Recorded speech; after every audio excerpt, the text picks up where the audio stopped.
Please join me in welcoming Clayton Eshleman Keith Taylor to Literati.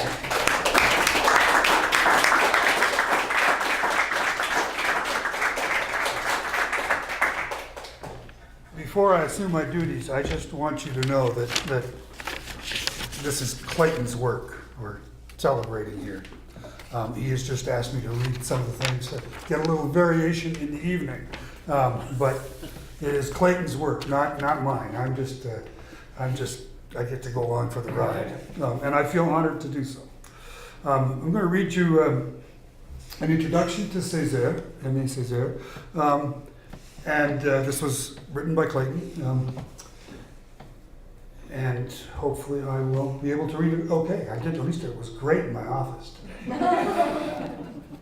Aime Cesaire, born in Basse-Pointe, Martinique, 1913, died in Fort-de-France, the capital of Martinique, in 2008. You do the math, he's an old man.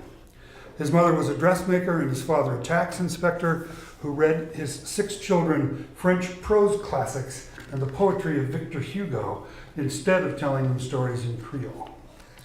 While attending high school, Aime was identified by his teacher as a candidate for France's highest liberal arts institution, École Normale Supérieure in Paris. In the mid-1930s, while in Paris, Cesaire began to participate in his own version of the decentralization of Western culture by forming with Léopold Senghor, later the president of Senegal, the concept of negritude, which set as its initial goal a renewed awareness of being black in a context that included Black African spirituality, the acceptance of one's destiny, history, and culture, and the responsibility toward the past. Cesaire returned to Martinique in 1939, where with his wife Suzanne, he edited the literary journal Tropique and deepened the concept of negritude by linking surrealist poetics to African elements by a 7-month visit to Haiti. In 1945, he accepted an invitation to run on the Communist Party ticket and was not only elected mayor of Fort-de-France, but became a deputy to the French National Assembly in Paris as well.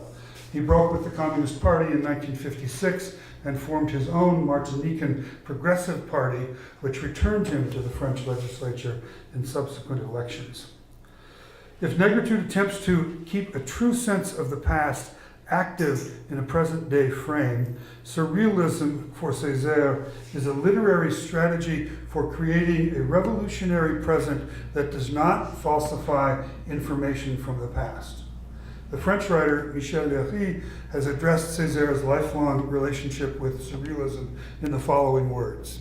Césaire's revolt sprang from his daily experience of injustice against the group with which he was aligned, a group that the Martinican ruling class, supported by metropolitan France, allows to stagnate in poverty and despises for its physical features as well. This is why it should not be surprising that Césaire's surrealism takes on an especially harsh and dense quality, something like a volcanic explosion, which has no need to place itself in the service of the revolution, since it was already of the same nature, having been born of the direct pressure of those harsh realities that open the way to revolutionary movements. It's the end of the requote. Besides a half-dozen collections of poetry, the most famous of which is his 50-page poem, Notebook of a Return to the Native Land, 3 plays, and several extended essays, the most well-known being Discourse on Colonialism, Cesaire was also produced many interviews, articles, and speeches. He is unique among 20th century Black poets for the extent to which he has never ceased to be Afro-Caribbean while drawing upon and assimilating into his work a full range of Western literature and philosophy, including Rimbaud, Lautréamont, Mallarmé, Nietzsche, Marx, and Freud. Good evening. In the 1970s, I decided that Aime Cesaire was a poet of extraordinary importance, and that the best way to read him would be to translate him. I had received a California Arts Council Artist in the Community grant, which involved my teaching poetry for a school year in the predominantly African American Manual Arts High School in south central Los Angeles. I got the idea of translating Cesaire's Notebook of a Return to the Native Land while teaching at Manual Arts and presenting the translation to my students at the end of the school year. I teamed up with the Algerian-born Annette Smith, a professor of literature at the California Institute of Technology. Working in tandem 20 or so hours a week, we translated all of Cesaire's poetry published before 1977 in 1983 with the University of California Press.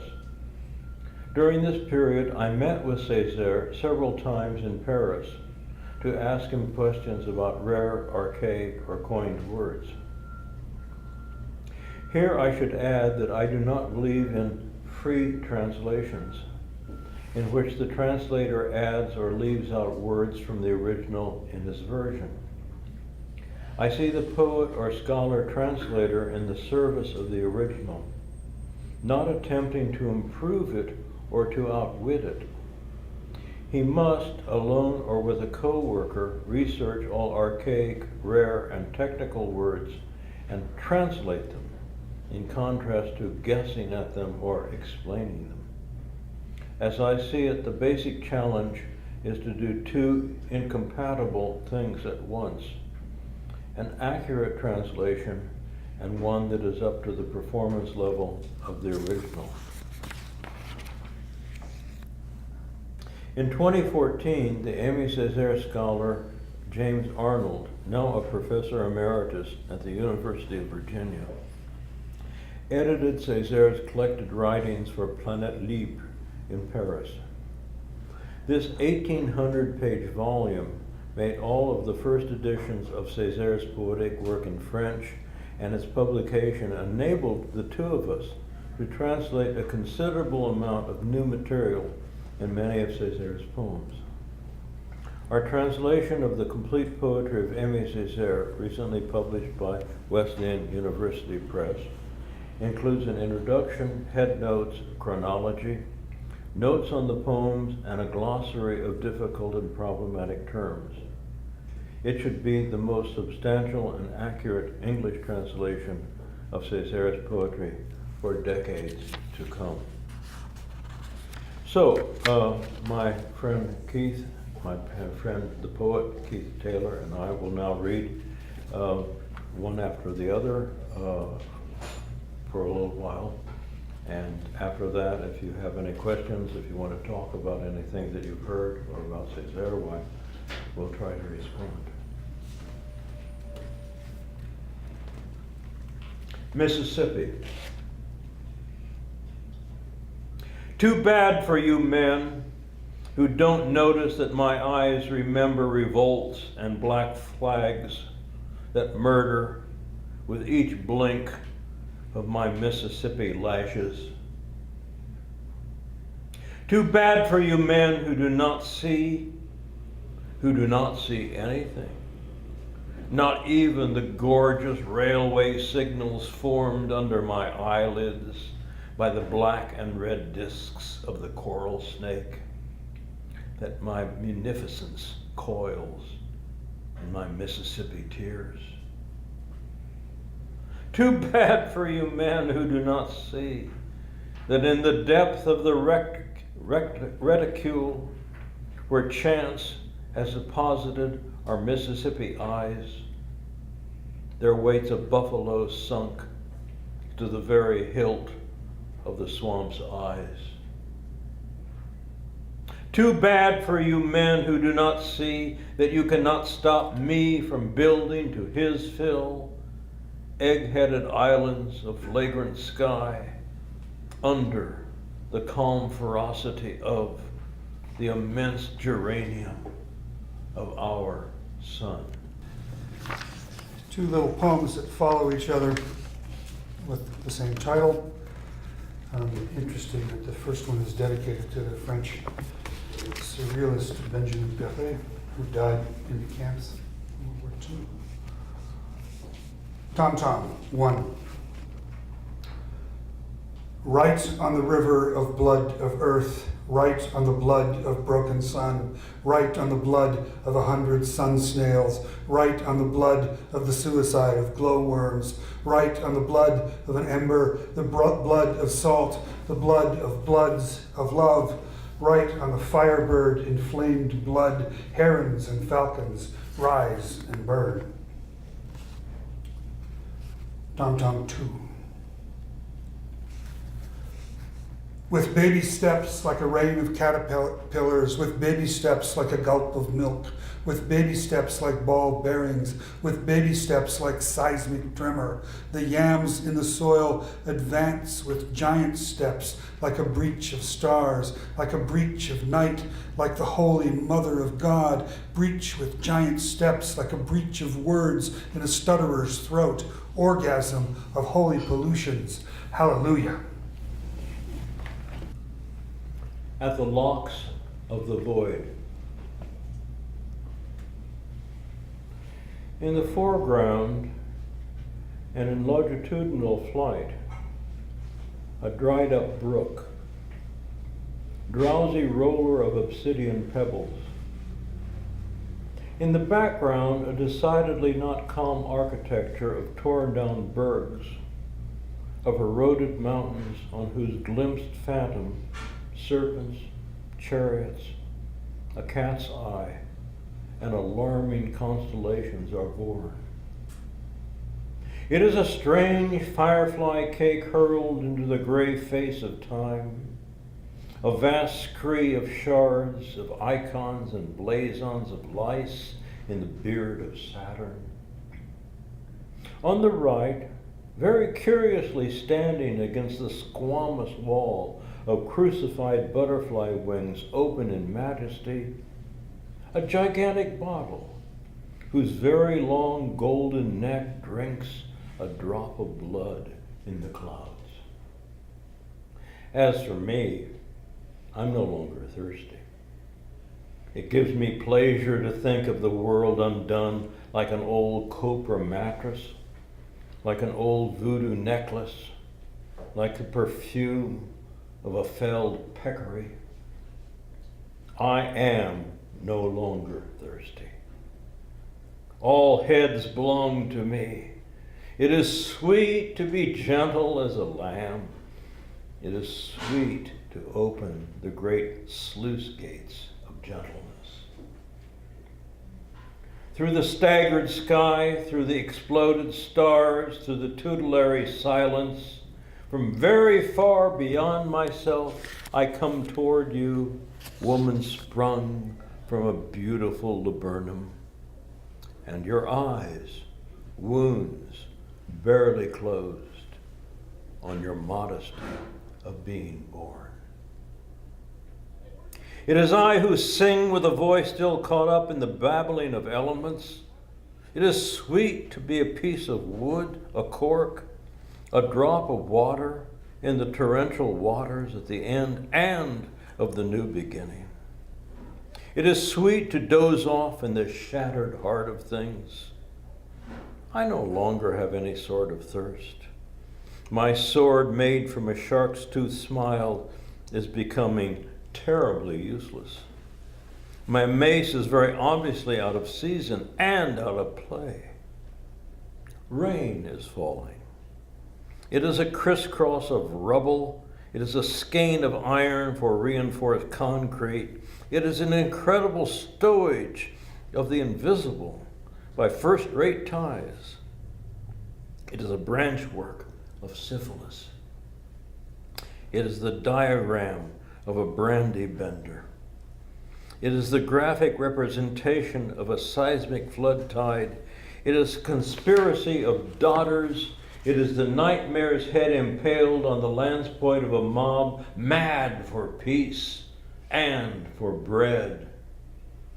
I advance to the region of blue lakes. I advance to the region of sulfur springs. I advance to my crateriform mouth, toward which have I struggled enough? What have I to discard? Everything, by God, everything. I'm stark naked. I have discarded everything my genealogy, my widow, my companions. I await the boiling. I await the baptism of sperm. I await the wing beat of the great seminal albatross supposed to make a new man of me.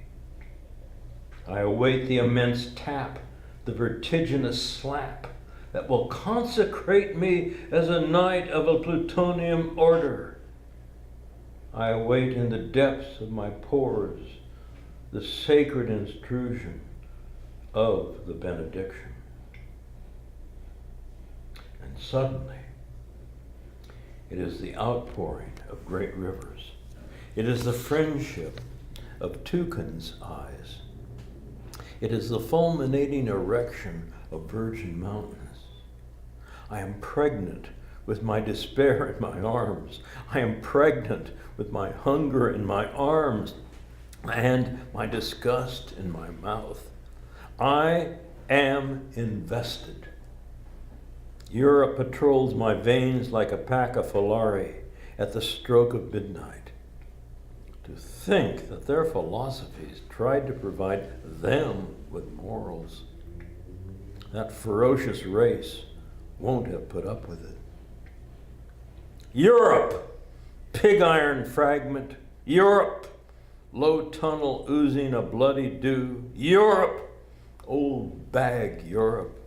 Europe, old dog. Europe, worm-drawn couch. Europe, peeling tattoo. Europe, your name is a raucous clucking and a muffled shock. I unfold my handkerchief. It is a flag. I have donned my beautiful skin. I have adjusted my beautiful clawed paws. Europe, I hereby join all that powders the sky with its insolence, all that is loyal and fraternal, all that has the courage to be eternally new, all that knows how to yield its heart to the fire, all that has the strength to emerge from an inexhaustible sap, all that is calm and certain, all that is not you, Europe, eminent name of the turd. All the way from Akkad, from Elam, from Sumer. Master of the three paths, you have before you a man who has walked a lot. Master of the three paths, you have before you a man who has walked on his hands, on his feet, on his belly, on his backside, all the way from Elam, from Akkad, from Sumer. Master of the three paths, you have before you a man who has carried a lot. And truly, my friends, I have carried all the way from Elam, from Akkad, from Sumer. I have carried the commandant's body. I have carried the commandant's railroad. I have carried the commandant's locomotive, the commandant's cotton.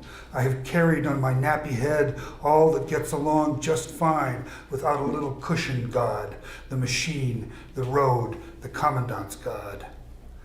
Master of three paths, I have carried under the sun. I have carried in the mist. I have carried over the ember shards of legionary ants. I have carried the parasol. I have carried the explosives. I have carried the carcan. And as on the shores of the Nile you see in the soft mud the just foot of the ibis, I have left everywhere on the banks, on the mountains, on the shores, the gris-gris of my carcan feet. All the way from Akkad, from Elam, from Sumer. Master of the three paths, master of the three channels, may it please you for once, the first time since Akkad, since Elam, since Sumer, my muzzle apparently more tanned than the calluses on my feet, but in reality softer than the crow's scrupulous beak, and as if draped supernaturally in bitter folds provided by my borrowed gray skin, a livery men force onto me every winter, that I may advance through the dead leaves with my little sorcerer steps, toward where the inexhaustible injunction of men thrown to the knotted sneers of the hurricane threatens triumphantly all the way from Elam, from Akkad, from Sumer. Barbarity. This is the word that sustains me and strikes against my brass carcass, where in the rust garret the moon devours the barbarous bones of cowardly, prowling beasts of the lie. Barbarity of rudimentary language and our faces, beautiful as the true operative power of negation. Barbarity of the dead circulating in the veins of the earth, who at times come to smash their heads against the walls of our ears, and the screams of revolt never heard, that turn in tune and musical tone.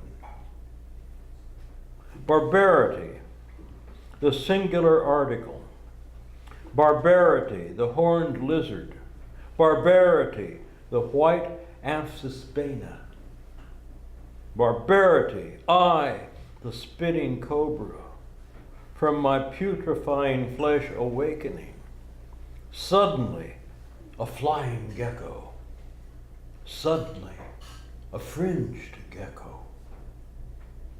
And I adhere so well to the very loci of strength that to forget me, you will have to throw the hairy flesh of your chest to the dog.